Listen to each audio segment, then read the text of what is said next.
Primeiro livro dos Reis, abra comigo, capítulo 18, versículo 19. Está escrito: agora, pois, envia junto a mim todo o Israel no Monte Carmelo, como também os 450 profetas de Baal e os 400 profetas de Azerá, que comem da mesa de Jezabel. Então enviou Acabe os mensageiros a todos os filhos de Israel e ajuntou os profetas no Monte Carmelo. Então Elias se chegou a todo o povo e disse: até quando cocheareis entre dois pensamentos? Se o Senhor é Deus, segui-o, e se Baal, segui-o. Porém o povo não lhe respondeu nada. Versículo 37. Responde-me, Senhor, responde-me, para que este povo conheça que tu, Senhor, és Deus, e que tu fizeste tornar o seu coração para trás. Então caiu fogo do Senhor e consumiu o holocausto e a lenha e as pedras e o pó, e ainda lambeu a água que estava no rego. O que, vendo todo o povo, caiu sobre os seus rostos e disse: só o Senhor é Deus, só o Senhor é Deus. Glória a Deus. Experimente dizer isso você também no 3, 1, 2 e 3. Só o Senhor é Deus. Mais uma vez, só o Senhor é Deus. Avivamento é isso. Este é um texto clássico do Antigo Testamento para falar de avivamento. Nós estamos aqui diante de um dos maiores avivamentos de toda a história bíblica, não só do Antigo Testamento, mas de toda a história bíblica. Porque avivamento é simplesmente exatamente este movimento de trazer de volta, esse movimento de direcionar ou redirecionar pessoas a um lugar onde elas já estiveram e não estão mais. É tornar a aquecer, tornar a dar vida, vivacidade, cor espiritual. Isso é avivamento. E por que estamos aqui diante de um dos maiores avivamentos bíblicos? Porque estes dias eram dias muito difíceis, aonde o povo de Israel havia se corrompido muito e se contaminado com a introdução de alguns deuses de outras culturas pagãs, estrangeiras. Essa história toda, ela começou quando o rei de Israel, ele se casou com uma mulher chamada Acabe, uma mulher chamada Jezabel. Acabe era o nome do rei. Jezabel, ela era de Tiro e Sidom, um lugar pagão, um lugar estrangeiro. E quando ela veio para morar em Israel, ela trouxe na bagagem seus deuses, em particular Baal. Então o casamento de Acabe com Jezabel acabou por ser o responsável pela introdução deste Deus que foi tão popular e tão destrutivo dentro da história de Israel. Esse Deus tinha como uma particularidade prometer aos seus devotos fertilidade nas colheitas. Então você pensa, um povo cuja atividade econômica baseia-se na agricultura, se você tem um Deus que tem consigo a promessa de liberar bênçãos de fertilidade agrícola, então isso é um assédio muito grande, muito grande. É claro que isso abre uma porta para um alerta nosso, né? Quando Jesus, por exemplo, estava no deserto, há 40 dias em jejum, o que Satanás chegou apresentando para o Senhor, senão uma tentação que envolvia comida, que era exatamente a sua necessidade mais latente. O povo de Israel, nesse contexto que estou lhe apresentando, precisava de cultivar seu agronegócio. E o Deus Baal prometia exatamente isso. Então os grandes assédios da nossa vida para nos roubarem do altar da adoração a Deus, eles sempre são conversas muito harmoniosas com as nossas necessidades. Não é oferecer água para quem precisa de pão, não é oferecer pão para quem precisa de água. A conversa, ela é sempre alinhada. É oferecer aquilo que a demanda mais grita dentro de cada um de nós. Está claro isso para você? Muito bem. Então o povo de Israel está desviado do Senhor. Quando nós lemos juntos aqui no finalzinho essa expressão de adoração, que é o ponto alto da história, aonde o povo canta, entoa, só o Senhor é Deus. Por que esse momento ele é tão emblemático? Ele é muito emblemático porque ele é o símbolo do avivamento.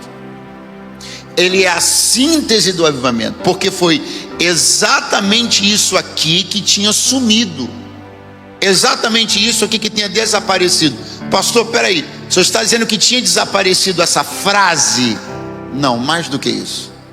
Pastor, eu já ouvi dizer que era uma música. Então o senhor está querendo dizer que desapareceu a música? Mais do que isso. Por que é bom você entender que é mais do que isso? Porque é relativamente comum que frases desapareçam com o tempo, sim ou não? É relativamente comum que músicas também desapareçam com o tempo, sim ou não? Nós cantamos músicas hoje que não cantávamos músicas há 10 anos atrás que não cantamos hoje. Frases mudam, músicas mudam, frases somem, músicas somem. O problema não foi a música ter sumido e nem a frase ter sumido. O que desapareceu em Israel foi a cultura, a consciência da devoção. Dizer só o Senhor é Deus não é uma questão de uma música, não é uma questão de uma frase, é uma questão de uma consciência devocional. Repita comigo: consciência devocional. Pastor, por que o senhor está usando essa expressão? Porque ela é muito importante. Porque é a sua consciência que te norteia, te orienta. É a sua consciência que faz seus crivos, constrói seu conjunto de valores. Então quando você perde a consciência devocional, você perde o roteiro do altar, você perde o caminho do altar, você perde o endereço do altar, você perde a prioridade do altar. Quando você perde a consciência devocional, você está desorientado no mundo espiritual, que tem muitos altares, muitos deuses, e você vai ser conduzido para onde a fome que você tem te chamar. Se te promete chuva e você precisa de chuva, você vai para quem te promete chuva. Se te promete dinheiro e você precisa de dinheiro, você vai para quem te promete dinheiro. Se promete saúde e você precisa de saúde, então você vai vivendo na lei da oferta e da procura. Mas adoração não é lei de oferta e procura. Adoração não é oferta e demanda. Adoração é consciência da existência de um único Deus. Então levante as suas mãos agora com mais propriedade e diga comigo: só o Senhor é Deus. Para fazer chover, para fazer sol brilhar, para noite estrelada, para céu claro, para dia chuvoso, para segunda, para terça, para quarta, para porta fechada, para porta aberta, para dia de doença, para dia de saúde. Eu não estou à procura de deuses sob demanda. Eu já achei um só o Senhor é Deus. Aleluia. Aleluia. Pastor, qual é a nossa responsabilidade? Despertar canções na sociedade brasileira? Não prioritariamente. Qual a nossa prioridade? É despertar jargões na sociedade brasileira? Não necessariamente. Nossa prioridade é despertar consciências devocionais. Porque você sabe muito bem que há quem cante músicas gospel sem o mínimo de consciência devocional. E não se engane, não fica chateado, mas não se engane. Mas em 98% dos casos, onde um artista secular grava uma musiquinha, bota no YouTube, tocando um violão ou piano e cantando um hino de crente, na maioria das vezes aquilo para ele é só uma música bonita. Aí a gente vai bobinho, eu não sei se é coisa de bobinho, eu não sei, eu estou em dúvida exatamente, né? Aí o povo festeja, aí o cara que o cantor gospel canta a música, vai e reposta, é uma alegria só. Quando na verdade, eu estou falando 98 para não ser injusto, 98% dos casos é só uma questão de diversidade musical.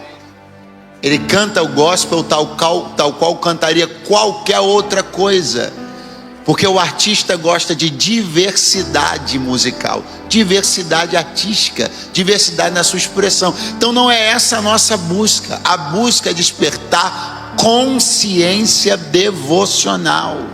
A nossa busca também não é influenciar pessoas com jargões. Tem um monte de ímpio hoje que fala jargão de crente, clama até o sangue. Fala o nome de Jesus como se for qualquer coisa. Pastor, mas o nome de Jesus tem poder. Peraí, isso não é misticismo não, meu irmão. Se acha que alguém pegar a Bíblia, abrir no Salmo 91, colocar uma vela do lado, um copo de cachaça do outro e vai ficar com a casa protegida? Porque está com a Bíblia aberta no Salmo 91? Isso é misticismo. É consciência. Eu tenho consciência que a Bíblia é a palavra de Deus, então ela funciona na minha vida. Eu não tenho, então é um livro qualquer como outro. Ok, vamos evoluir nesse sentido. Não é místico, não pode ser misticismo. Pastor, mas o nome de Jesus tem poder. Mas na vida de quem?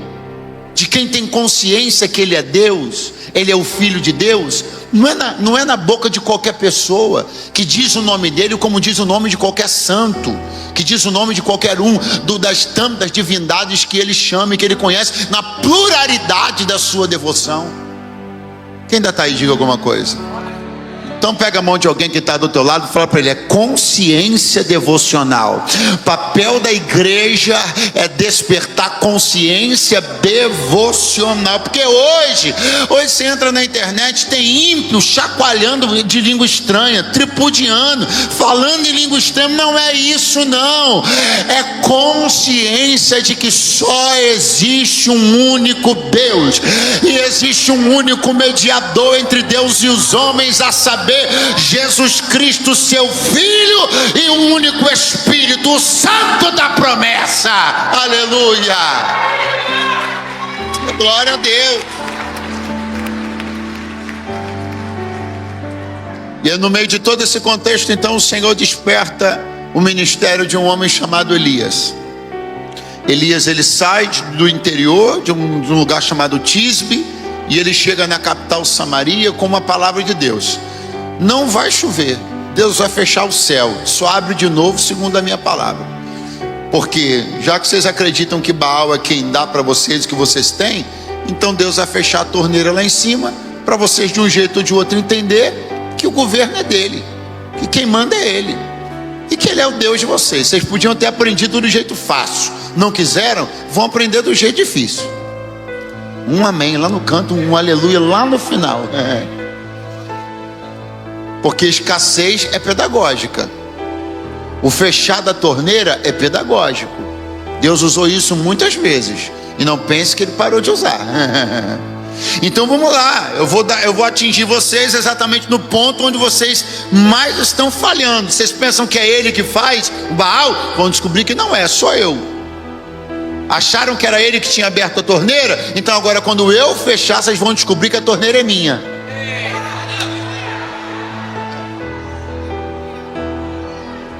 Aí fica aquela confusão, fica um tempão, escassez, ninguém tem água, uma confusão terrível, o povo começando a já ficar balançando, o negócio é estranho, que não era como a gente pensava não. Até que o Senhor autoriza Elias, ele volta, passou um tempo meio que refugiado, e o Senhor disse para ele: volta que agora chegou a hora de eu revelar meu poder, minha glória, minha vontade de trazer os corações para mim de volta. Aí Elias entra em Samaria de volta. O rei procurando ele por todo canto, não achava. A Bíblia diz que Acabe procurou ele em reinados estrangeiros. procurava ele nos palácios, batia na porta dos reis das nações vizinhas, para poder querer saber se eles não tinham dado asilo político para o fugitivo Elias. Mas Elias não estava guardado por nenhum rei, ele estava guardado na casa de uma viúva.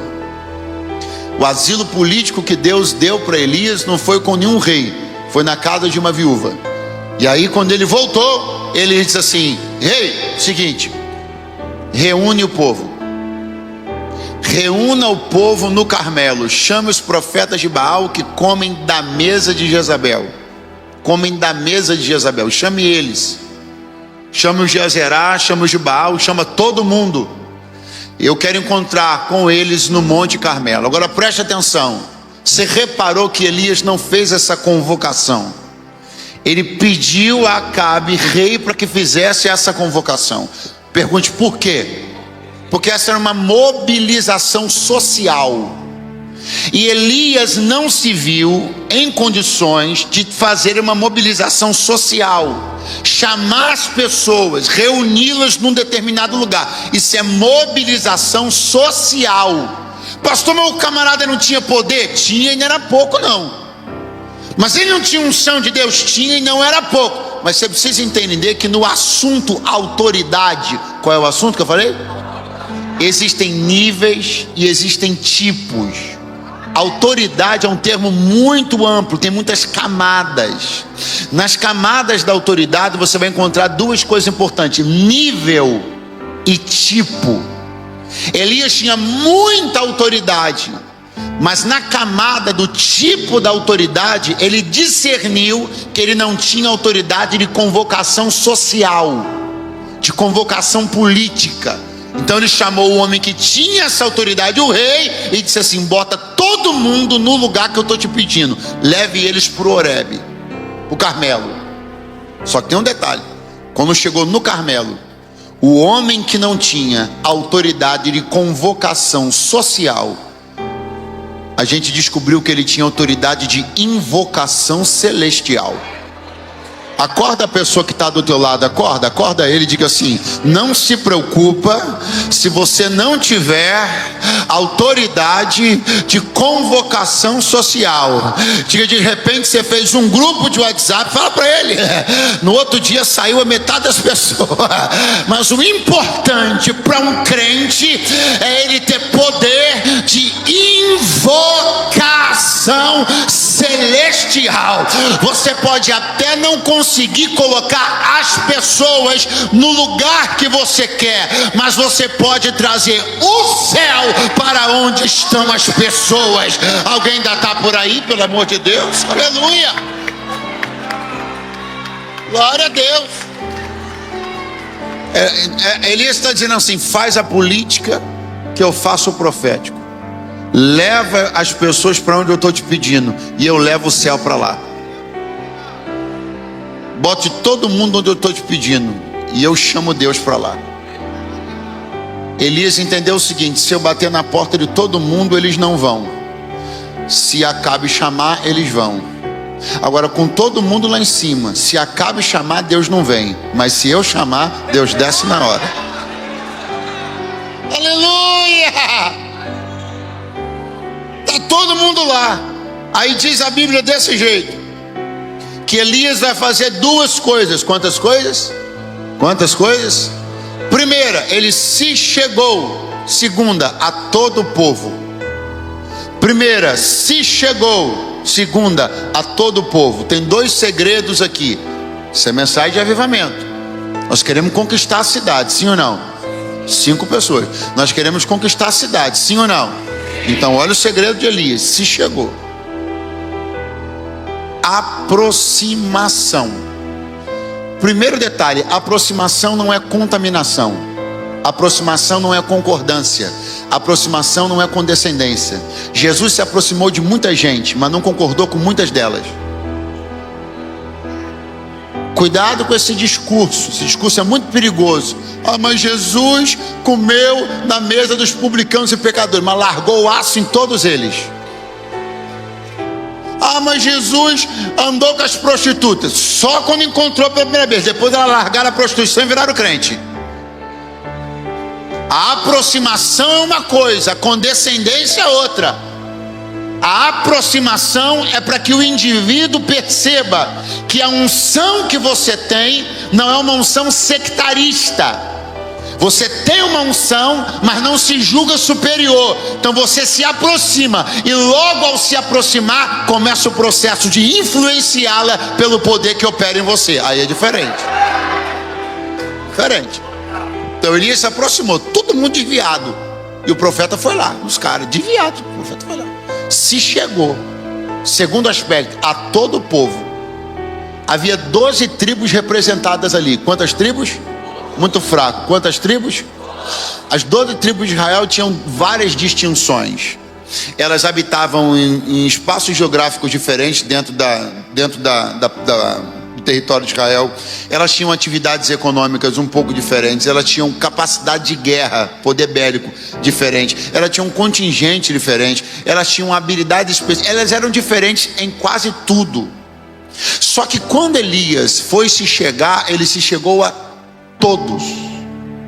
Embora havia 12 tribos ali representadas, ele não escolheu uma, duas, três ou quatro para quem ele achava que talvez tivesse maior potencial de se converter, para quem ele achava que de repente aceitariam melhor a mensagem, ou para quem ele achava que o ministério dele conversava com maior facilidade, comunicava-se com maior facilidade. Não, ele entendeu que ele tinha uma palavra para 12 tribos.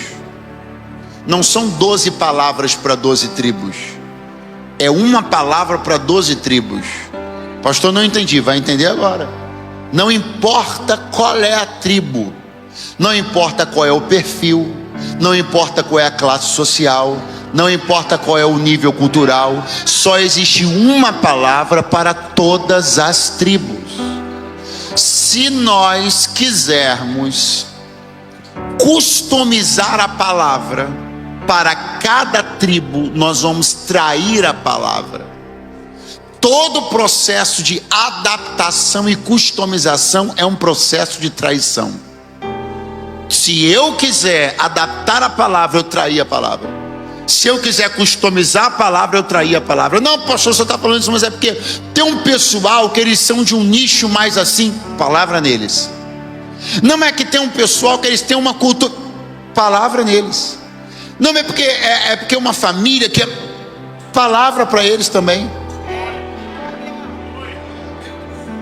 Não cabe a nenhum de nós aqui determinar arranjos na mensagem, arranjos na palavra que se adequem àquilo que a gente pensa que vai ser melhor aceito pela tribo A, pela tribo B, pela tribo C. Não, Elias tinha uma palavra só para 12 tribos, uma palavra só. Eu estou pregando para uma igreja que tem uma palavra só, que prega uma palavra só, uma doutrina só, um avivamento só, um espírito só, uma graça só, uma salvação só, e vem sendo assim desde sempre, está dando certo. Então nós não precisamos embarcar numa igreja sob medida. O conceito da igreja sob medida é um conceito desgraçadamente pós-moderno.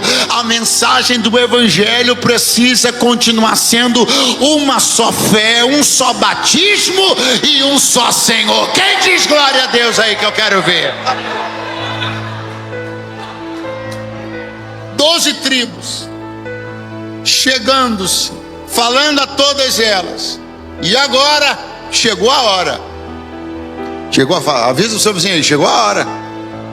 Chegou a hora que Elias vai abrir a boca. Penso que ele se preparou, eu me prepararia, porque o que ele vai falar é muito forte, é muito poderoso. Eu me prepararia. Eu encheria o pulmão e diria o que ele disse. Ele olhou para todos eles e falou assim: se Deus é Deus, seguiu. Se Baal é Deus, seguiu. Até quando vocês vão ficar em cima do muro? Mensagem boa, hein? Muito boa. Quem gostou da mensagem? Mas está escrito na Bíblia: e o povo não lhe respondeu nada. Agora vão começar a se comprovar algumas coisas sobre Elias. Que tipo de profeta ele é? Que tipo de ministro do avivamento ele é? Porque você não é um bom pregador quando você formula a mensagem. Você é um bom pregador quando você lida com o silêncio da reação. Porque enquanto você fala e é alimentado pela empolgação do ouvinte, você não demonstra tanta qualidade. A qualidade do pregador está quando ele expõe a mensagem e o resultado que ele esperava simplesmente não vem. Só vem aquele barulhinho de grilo. Cri, cri, cri. Só que é na hora que a resposta não vem. Pastor, mas eu não sou pregador, eu estou vindo com o culto errado. Não. Na hora que a resposta não vem para aquilo que você formulou, aquilo pelo qual você trabalhou, aquilo pelo qual você se preparou, aquilo para o qual você estudou, e você foi de uma maneira empolgada e colocou aquilo de um jeito tão veemente, tão imponente, que você julgava, que você tinha certeza que aquilo ia dar um resultado imediato, ia ser uma maravilha. Só que de repente, silêncio. O silêncio na resposta vai provar o nível de comprometimento que você tem com a tarefa. Prega para o teu vizinho: o silêncio na resposta, a demora no resultado é que vai provar o comprometimento que você tem com essa tarefa. É o tempo que eu tenho condições de esperar o resultado aparecer. É o tempo que eu tenho condições de esperar a semente brotar. É o tempo que eu tenho condições de esperar o grito ecoar e dar resultado. É isso que vai demonstrar meu nível de comprometimento. Alguns arrumam a mochila, desfazem a barraca, descem do monte e dizem: Senhor, o Senhor me enganou, todo mundo foi lá e eu passei vergonha. Não, o silêncio não é a sua vergonha, o silêncio é um processo. A resposta não veio, o resultado não apareceu, as reações ainda não surgiram. Continue.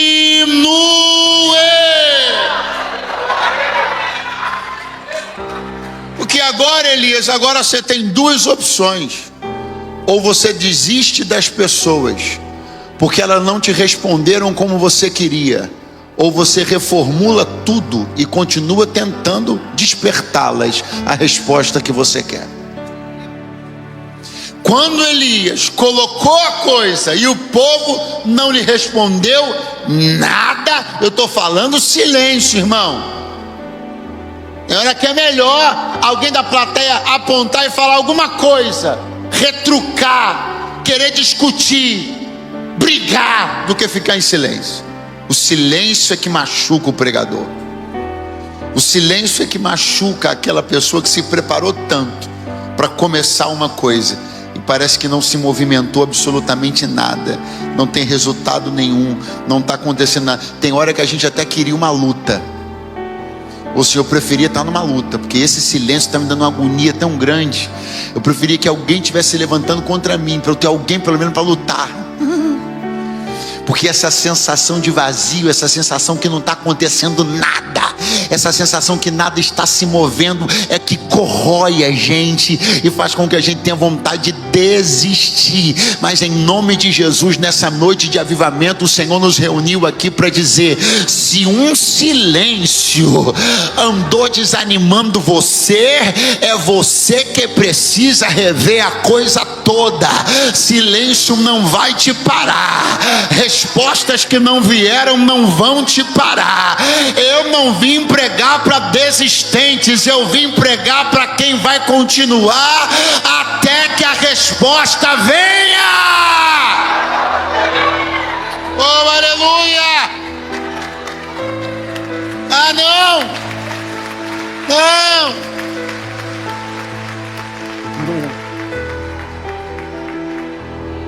Pergunte para mim: o que Elias fez quando a resposta não veio?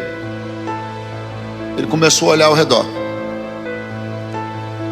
e logo identificou uma coisa: o altar estava em ruínas. Repare, o conserto do altar aconteceu após o silêncio das pessoas. O conserto do altar só aconteceu porque o povo não respondeu nada. Escute, se na hora que Elias disse, se Deus é Deus, seguiu, se Baal é Deus, seguiu, se todo mundo ou grande parte tivesse dito, ok Elias, estamos com Deus de novo, o altar ia continuar quebrado.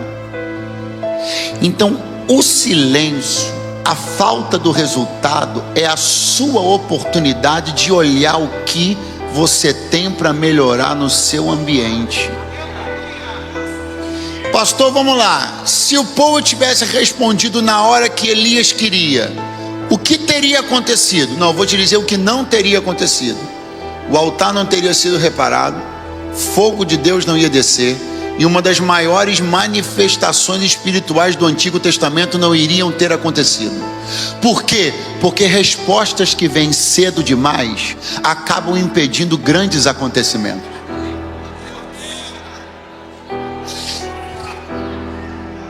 Pare de reclamar porque o resultado que você esperava não veio, porque é justamente pelo resultado não ter vindo que coisas vão começar a acontecer. Oxe, meu Deus, eu preciso que alguém levante a mão, levante a mão, levante a mão, levante a mão.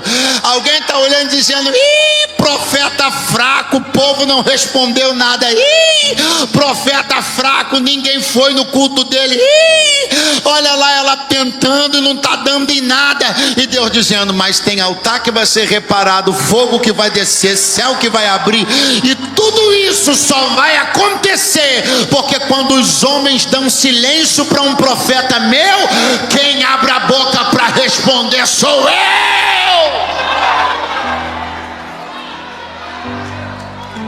Diga comigo, Deus só respondeu Elias porque as pessoas não responderam.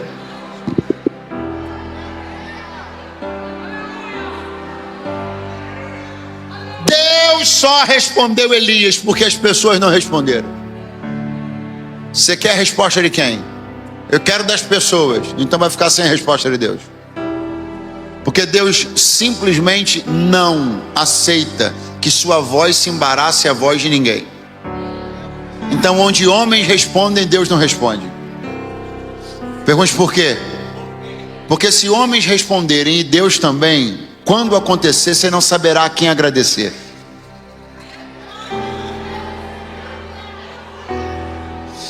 Então esse silêncio que tanto está te agoniando é uma oportunidade lindíssima para que no meio do silêncio Deus diga assim, bom, já que ninguém está falando nada, então agora eu falo.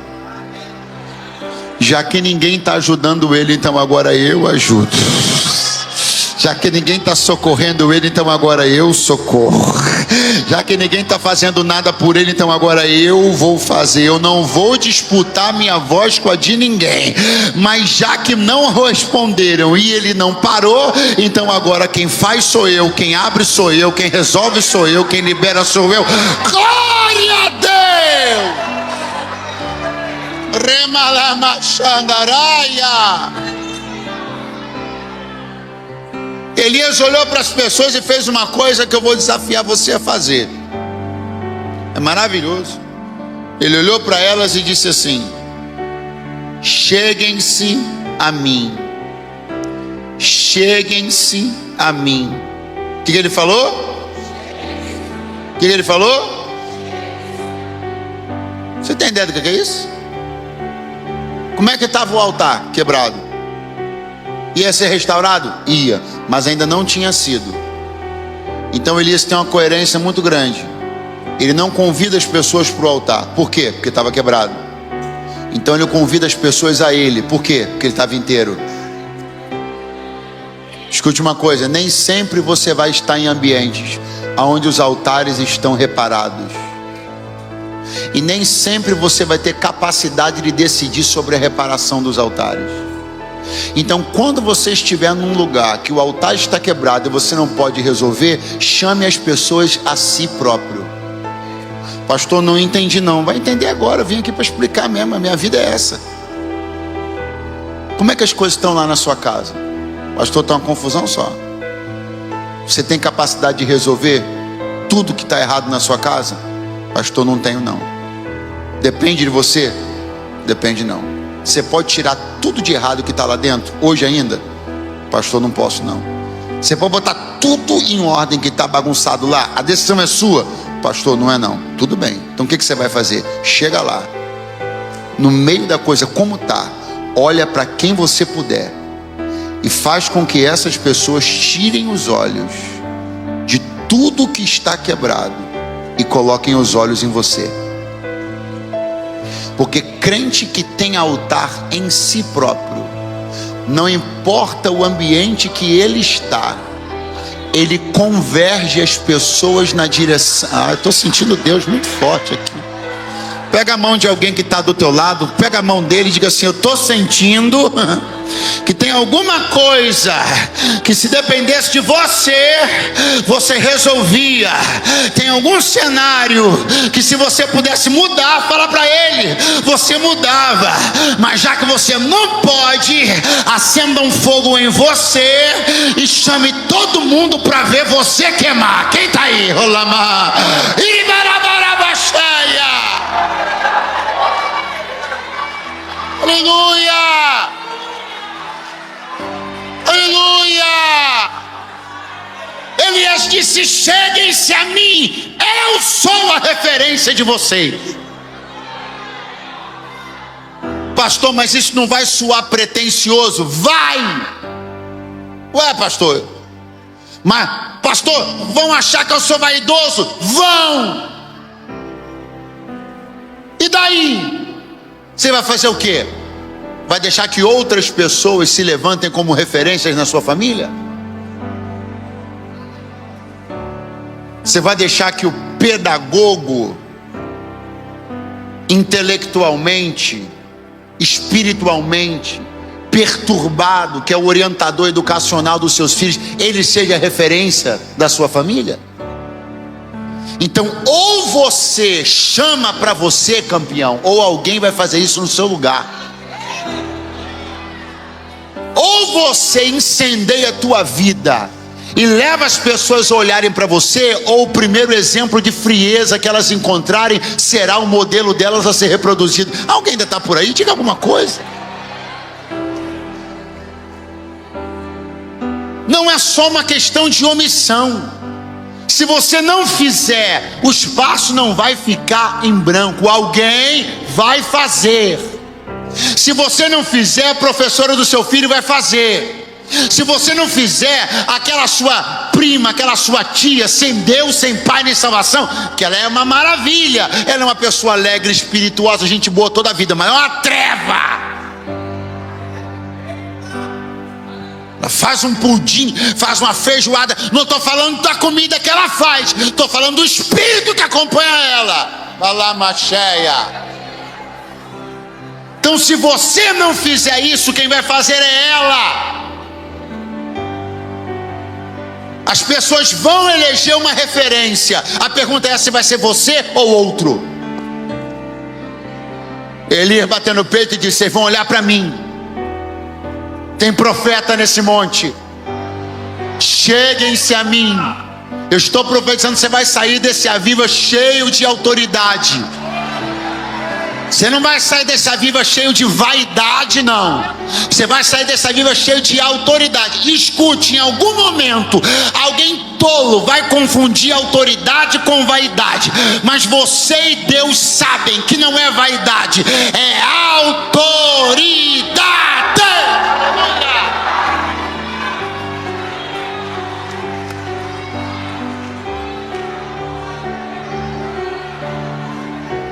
Escute uma coisa: autoridade e vaidade são coisas muito parecidas dependendo do olho de quem vê.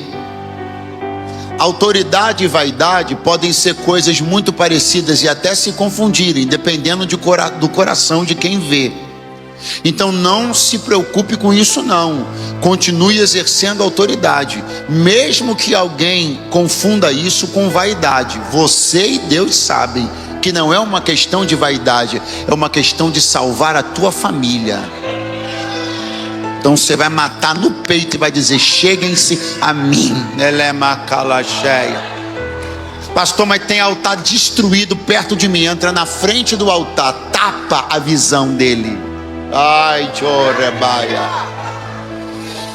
Pastor, mas na casa eu sou o único crente. Entra, fecha, bloqueia a visão da decadência moral, da decadência espiritual. Quando aqueles amigos do seu marido forem lá na sua casa para introduzir o pensamento promíscuo deles, para influenciar seu filho, sua filha, com toda a sorte de mentalidade promíscua, caída, entra sutilmente, entra na frente, tapa a visão da corrupção, seja o bloqueio entre o olhar inocente do seu filho e a visão decadente de um mundo caído. Bata no peito e diga para os seus filhos: olhem para mim, olhem para mim, olhem para mim. Eu estou sentindo a presença do Eterno aqui esta noite.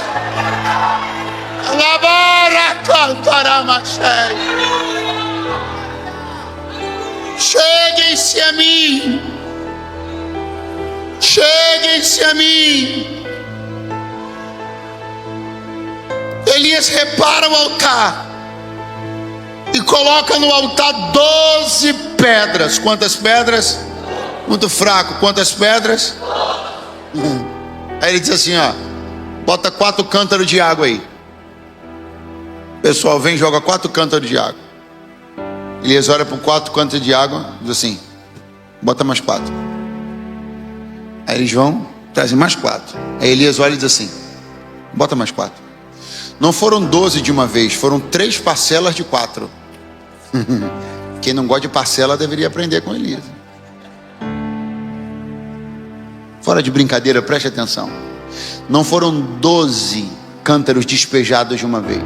Foi uma ação progressiva. Diga comigo: progressiva. Diga ascendente. Começou com 4, pulou para 8 e fechou com 12.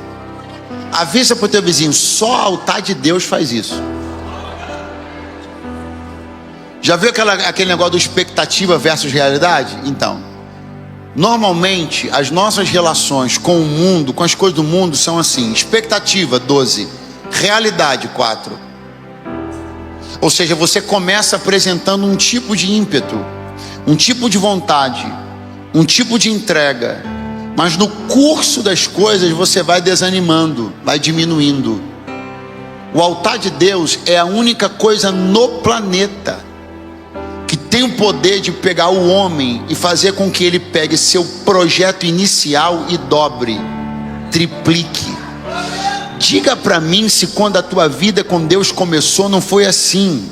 O teu plano era entregar 4, de 4 você pulou para 8, de 8 você já está em 12, porque só o altar de Deus desperta isso na gente, a vontade de progredir na entrega, aumentar na entrega. Pastor, não experimentei isso ainda.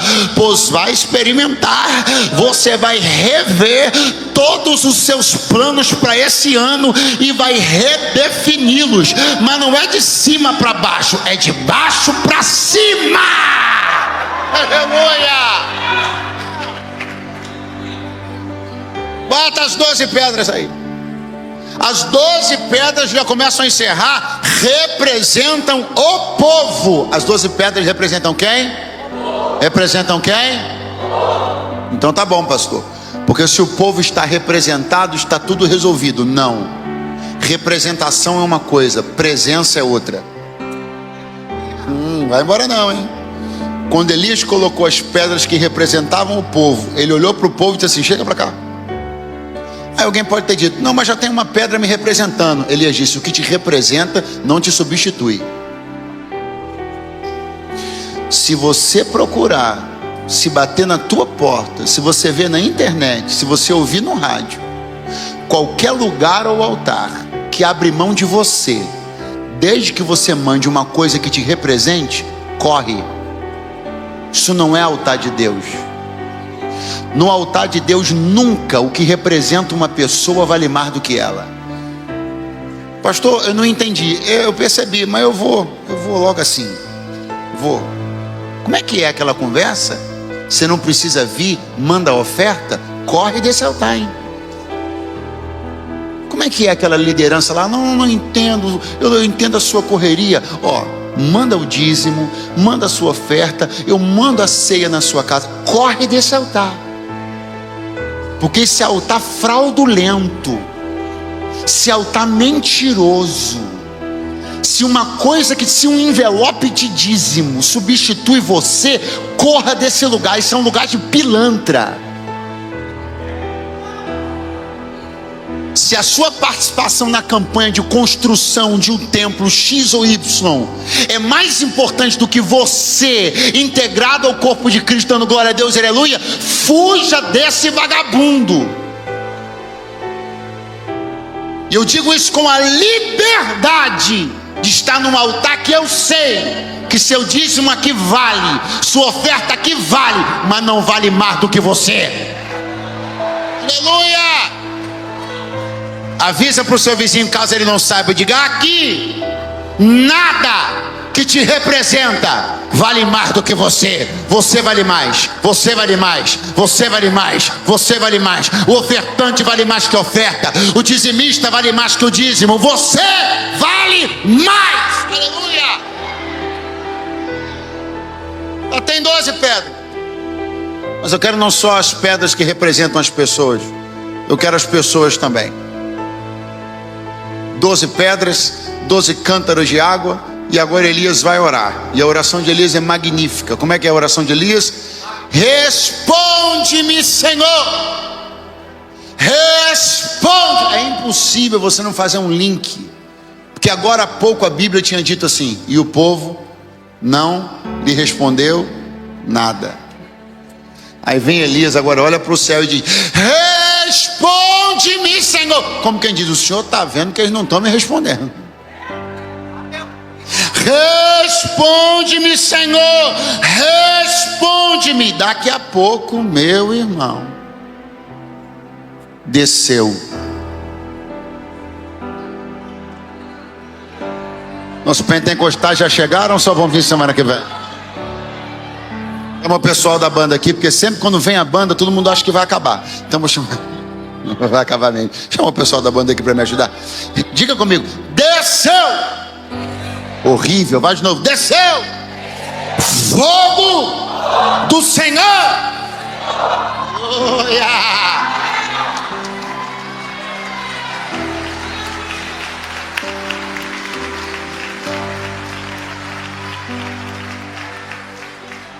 E o fogo do Senhor fez 4 coisas, mas eu vou falar só de 2 para encerrar. Primeira, o fogo do Senhor consumiu as pedras. Você já viu isso na sua vida? Nunca vi, não. Quando o fogo de Deus bateu, quantas pedras tinham lá mesmo? Quantas pedras tinham lá? As pedras fizeram assim, ó. Diga comigo: o fogo de Deus consumiu. Pastor, por que você está pedindo para eu repetir isso? Para você ver como é que a Bíblia é certeira quando diz que o Senhor é um fogo.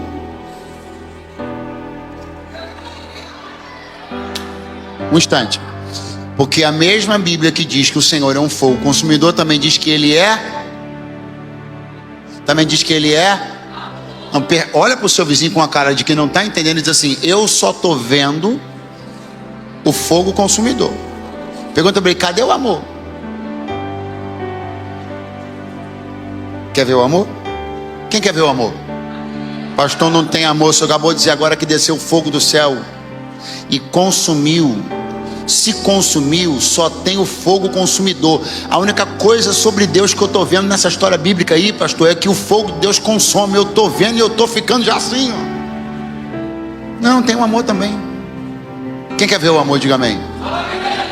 As pedras representavam quem? As pedras representavam quem? Vamos de novo. As pedras representavam quem? As pedras foram consumidas? E as pessoas? Olha o amor aí.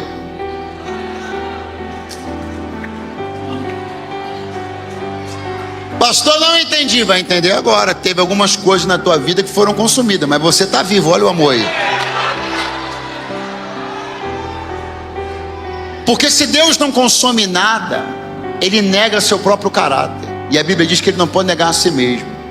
Pastor, onde o senhor quer chegar? Já cheguei. Tem coisa que tu perdeu mesmo. Porque o caráter de Deus é consumir, o caráter de Deus é justiça.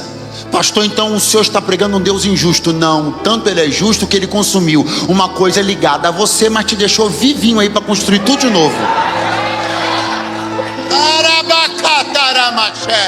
Pega a mão de alguém que está do teu lado e fala para ele: para de reclamar por algumas coisas que foram consumidas.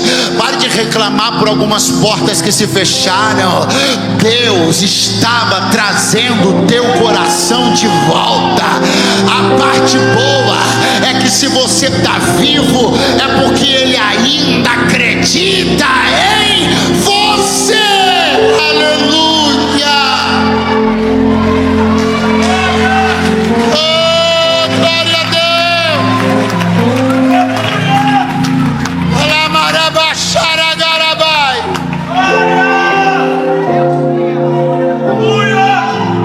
Eu sei que você amargou um prejuízo esse ano, mas o Senhor me trouxe hoje aqui para dizer: eu precisava mexer com você,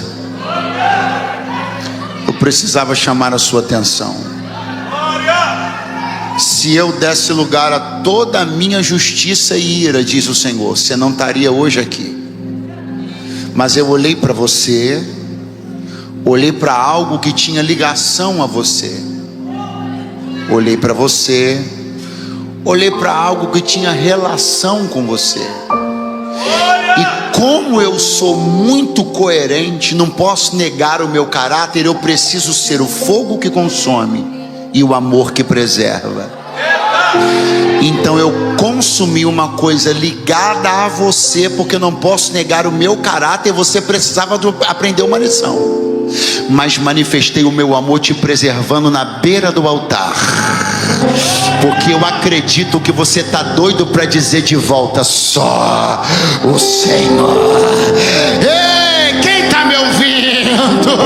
Vai ficando de pé no seu lugar e dizendo comigo: só o Senhor.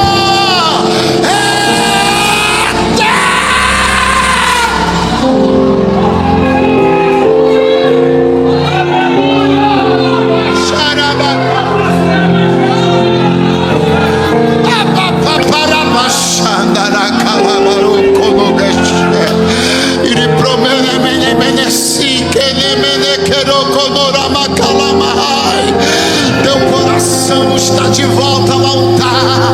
O temor do Senhor está de volta ao teu coração. Seja fogueado por Deus, seja inflamado por Deus.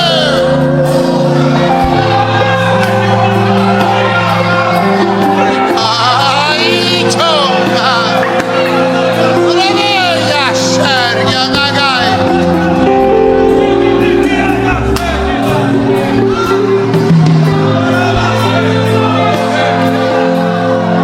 Repita comigo: houve um tempo de silêncio, de falta de resposta. Agora avisa para o vizinho: compensar esse tempo é a especialidade de Deus.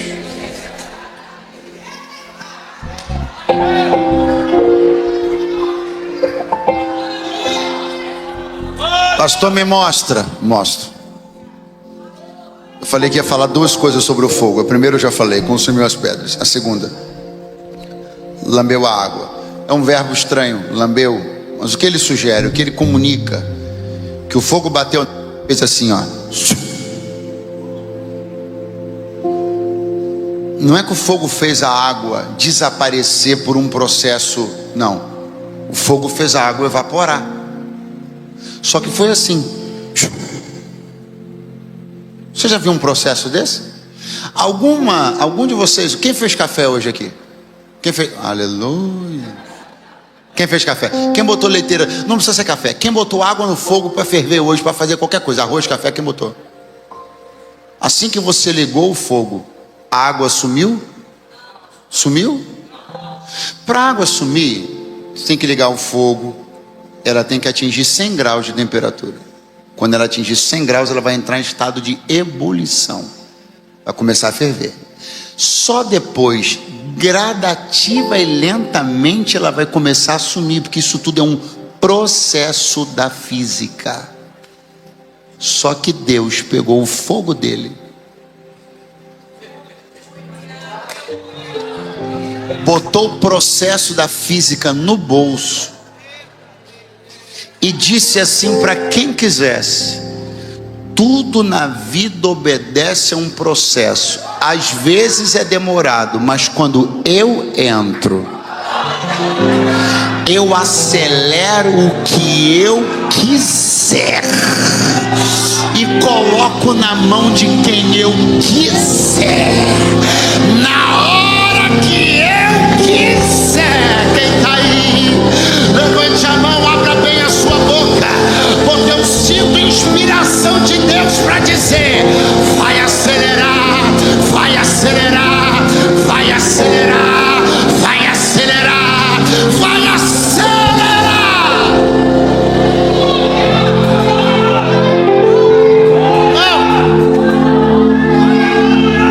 Quando o fogo de Deus tocou a água em frações, é ao contrário da hipérbole que a gente costuma usar, aqui é literal, frações de segundos. Quando o fogo bateu na água, ela elevou-se a 100 graus, ebuliu e sumiu, assim ó. Porque aquilo que para os homens é um processo que demanda tempo, chaleira e demora, você e eu, a gente trabalha com chaleira. Você e eu, a gente trabalha com leiteira. Você e eu, a gente trabalha com fogo e com espera. Deus faz na hora que Ele quer. Levante a sua mão bem alto agora, bem alto, bem alto, bem alto, bem alto, mais alto, mais alto, mais alto, porque eu estou profetizando que todo o tempo que você acha que perdeu na falta das respostas será poderosamente compensado com uma aceleração extraordinária.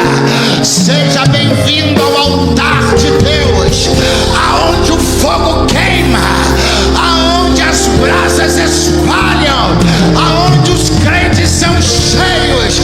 Abra a tua boca por alguns segundos e sinta o fogo do altar de Deus.